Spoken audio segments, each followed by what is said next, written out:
वहीं एक message America से भी आया है जिसकी वजह से सांसें फूल गई हैं ईरान की, हमास की और साथ ही हिजबुल्लाह की। आखिर क्या है मैसेज और किसने ये मैसेज दिया है? क्योंकि ट्रंप के जानी दुश्मन और हमास और हिजबुल्लाह हैं, ये इससे पूरी तरह साफ हो चुका है। और इससे पहले भी ट्रंप ये कह चुके हैं कि किसी को भी ये इजाजत नहीं दी जा सकती है कि वो अस्थिरता और आतंक जो है वो फैलाए।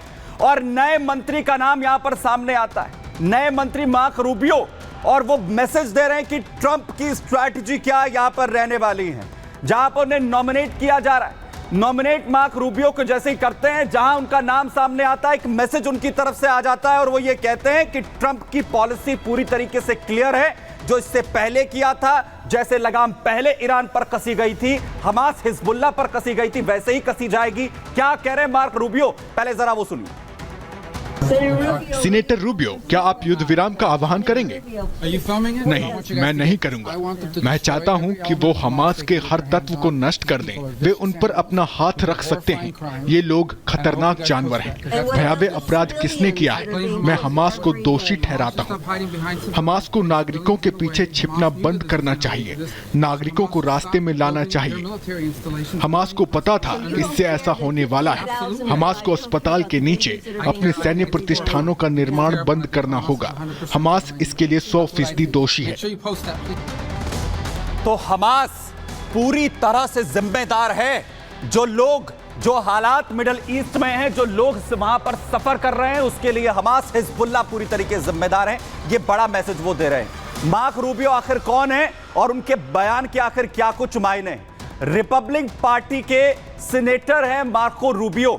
दरअसल ट्रंप ने विदेश मंत्री पद के लिए उन्हें नॉमिनेट यहां पर किया है। मिडिल ईस्ट पर रूबियो का जो सख्त रुख है इससे पहले रहा है और इजराइल के प्रति रूबियो ने अपना समर्थन जताया है। हमास और हिजबुल्लाह जैसे संगठनों पर वो हमला बोल रहे हैं। ईरान हो, हमास, हिजबुल्लाह और आईएसआईएस पर वो लगातार नजर रखते हैं। रिपब्लिकन सीनेटर रूबियो नाटो के मजबूत समर्थक हैं, वहीं चीन के कट्टर आलोचक भी हैं। वहीं सीनेटर मार्को रूबियो चीन पर रूबियो का जो रुख है वो हमेशा से आक्रामक रहा है। वो लगातार चीन पर सख्ती बरतने का हमेशा समर्थन यहां पर करते रहे हैं। लेकिन मार्को रूबियो की तरफ से जब ट्रंप की पॉलिसी को लेकर कहा जा रहा है तो आखिर मिडिल ईस्ट में इसका क्या असर होने जा रहा है, जरा देखिए।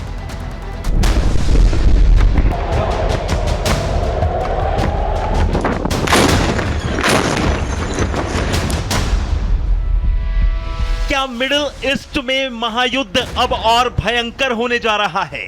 क्या अमेरिका अब इजराइल के साथ और भी डटकर खड़ा हो जाएगा?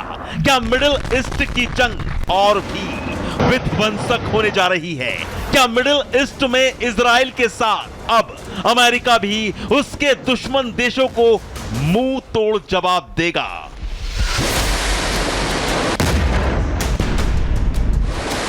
अरब देशों से घिरा इकलौता देश इजराइल मिडिल ईस्ट में अकेले कई मोर्चों पर जंग लड़ रहा है।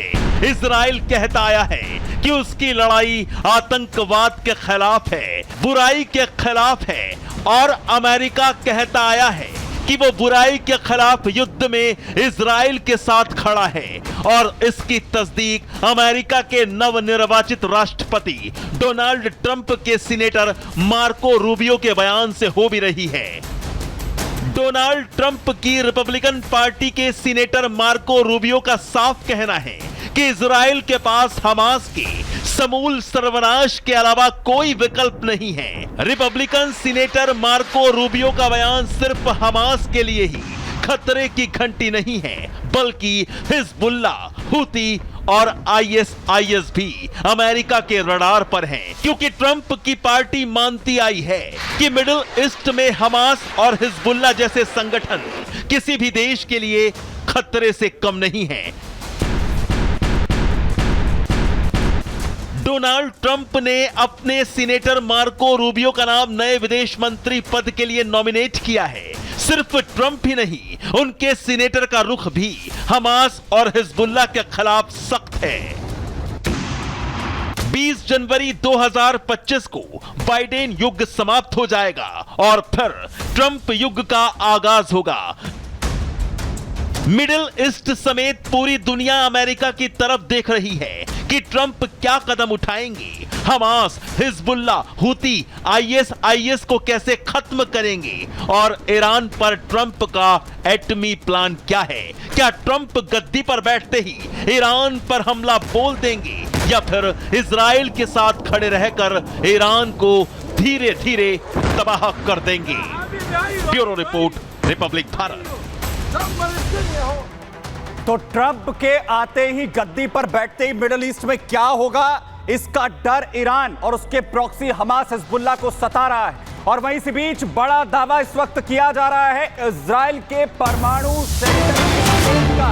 बड़ी अपडेट आपको दे रहा हूं। इजराइल के न्यूक्लियर रिसर्च में सेंध का दावा यहां पर किया गया हैकर्स की तरफ से। IRGC से जुड़े हुए हैकर्स जो ये दावा कर रहे हैं कि यहां जो डाटा है उसे चुराया गया है। डाटा लीक हुआ है इजराइल के रिसर्च सेंटर का, न्यूक्लियर रिसर्च सेंटर, जिसमें तकरीबन 200 GB डाटा यहां चुरा लिया गया है। और जो तस्वीरें आप देख रहे हैं ये उसी डाटा की तस्वीरें हैं जिसमें यह कहा जा रहा है कि ना सिर्फ इजराइल के न्यूक्लियर साइंटिस्ट हों या फिर डिफेंस एक्सपर्ट ऑफिसर्स जिनका डाटा चुराया गया है, और ये हैकर ग्रुप बताया जा रहा है कि IRGC, ईरान का IRGC उसके साथ कनेक्टेड है और 200 GB के करीब जो डाटा है वो चुराने का दावा यहां पर किया जा रहा है। तो अगर सेंध इजराइल के न्यूक्लियर सेंटर पर लगाई जा रही है तो क्या अब इजराइल की तरफ से पलटवार यहां पर नहीं होगा, अगर यह दावा जो इजराइल पर ईरान यहां पर करता हुआ नजर आ रहा है। संग्राम में आज के लिए इतना ही, दीजिए इजाजत, धन्यवाद।